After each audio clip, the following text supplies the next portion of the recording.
जब पूर्णिमा की चांदनी धरती पर अमृत सी बरसती है तब वैशाख मास की ये शुभ रात्रि सब देवताओं को भी प्रिय लगती है। जल दान और जप से भर जाता है जीवन पुण्य के उजाड़ से और भक्तों का मन जुड़ जाता है प्रभु के मधुर प्रकाश से। हरे कृष्णा, जय श्री कृष्णा। आप सभी को वैशाख पूर्णिमा और बुद्ध पूर्णिमा की बहुत बहुत शुभकामनाएं।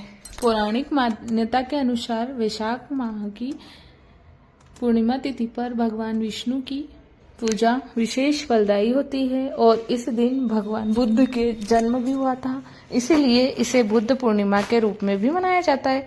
शास्त्र के अनुसार भगवान विष्णु को वैशाख माह अत्यंत प्रिय है और पूर्णिमा तिथि पर अगर भगवान विष्णु, माँ लक्ष्मी जी और चंद्र देवता की पूजा की जाए तो पूजा का फल कई गुना प्राप्त होता है।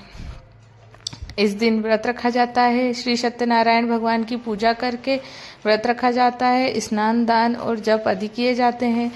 चलिए आपको बताते हैं पूर्णिमा तिथि कब से कब तक रहेगी। चंद्रोदय का समय इस दिन क्या रहेगा, पूजा के कौन कौन से शुभ मुहूर्त रहेंगे और स्नान दान का शुभ मुहूर्त क्या रहेगा।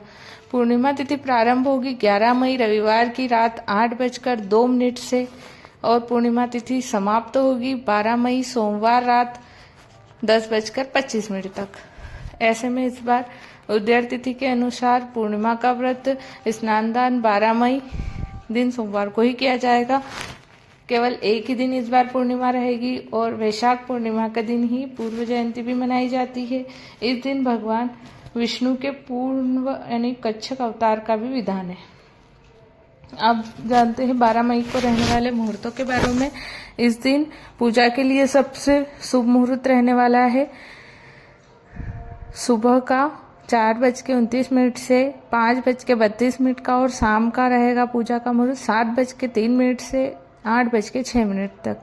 गोधूली मुहूर्त में शाम को 6 जिस समय शाम के समय अपन दीपदान या फिर चंद्रमा की पूजा कर सकते हैं। शाम को 7:02 से 7:23 तक का गोधूली मुहूर्त रहेगा। चंद्रोदय का समय रहेगा 6:51 पर, क्योंकि पूर्णिमा तिथि में रात को चंद्रमा को अर्घ देकर व्रत खोला जाता है। तो इस समय से आप कभी भी अपना व्रत खोल सकते हैं। 12 मई सोमवार को सुबह सूर्योदय होगा सुबह 5:51 पर और सूर्यास्त होगा शाम 6:55 पर। ब्रह्म मुहूर्त का समय है सुबह 4:14 से 5:02 तक रहेगा। पूर्णिमा के दिन स्नान करने के लिए ब्रह्म मुहूर्त या सूर्योदय का जो समय है वो सबसे शुभ माना जाता है। हालांकि सूर्योदय होने के बाद भी जितनी जल्दी हो सके उस दिन आप स्नान कर लीजिएगा। राहुकाल सुबह 7:30 से 9 बजे तक रहेगा। मान्यताओं के अनुसार पूर्णिमा तिथि के पे चंद्रमा की पूजा करने से जो चंद्र दोष से मुक्ति मिलती है और ब्रह्मा जी ने सभी मासों में वैशाख मास को सबसे खास कहा है और मान्यता है कि इस दिन व्रत रखने और पूजा आदि करने से भगवान विष्णु की कृपा के साथ साथ मृत्यु के देवता यमराज जी को भी प्रसन्न किया जा सकता है। वैशाख स्नान का नियम करने वाले इस दिन सभी भक्तों को इस दिन विधि विधान से उद्यापन भी करना चाहिए।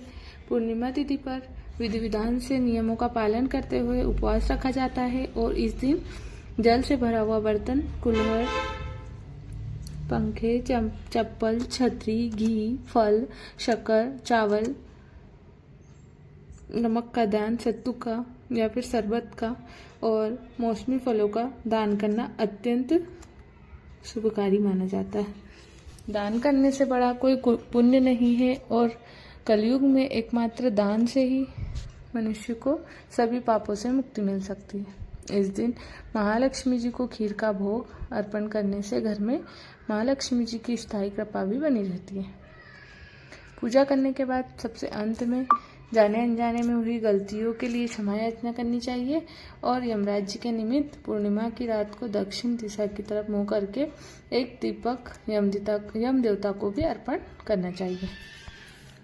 अपने आसपास पवित्र पौधों के नीचे और खास तौर पर तुलसी जी की पूजा करके दीपक जलाना चाहिए। ये थी आज की जानकारी। धन्यवाद। जय श्री कृष्णा।